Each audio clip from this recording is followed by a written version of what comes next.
Share ko lang sa inyo guys yung upgrade ko dito sa aking Nissan Almera 2024 model. So ayan, dito muna tayo sa likod.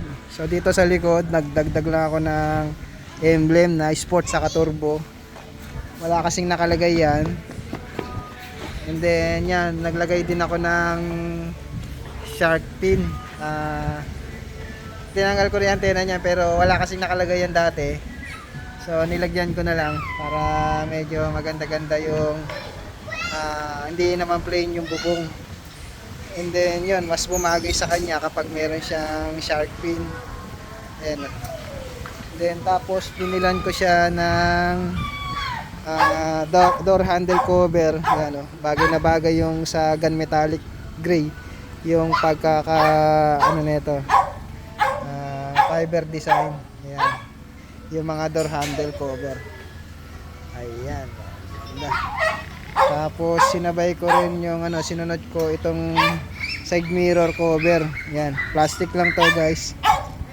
Parang fiber look, fiber design yan. Mas bumagay siya sa kulay. Basta sa mga ganitong gunmetallic, bagay talaga yung yung ganyang fiber design eh. Tapos sinunod ko itong mags, pinaitinan ko. Mas bagay kasi sa mga gunmetallic yung kulay black na mags o kaya two-tone. Yan.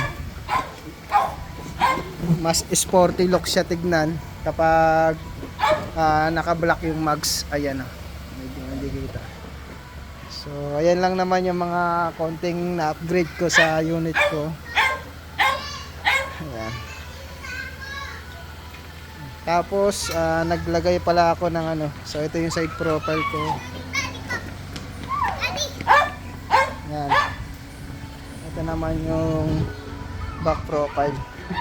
So ito yung nakalimutan kong banggitin sa inyo, yung nilagay ko na back sensor.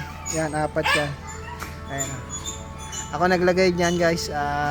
Makikita nyo parang ayan sukat na sukat yan. So sa mga gusto magpakabit ng ganyang back sensor, available sa akin yan. Pwede rin kayo magpakabit. So ayan, yan yung ating upgrade sa aking unit na Nissan Almera 2024 model.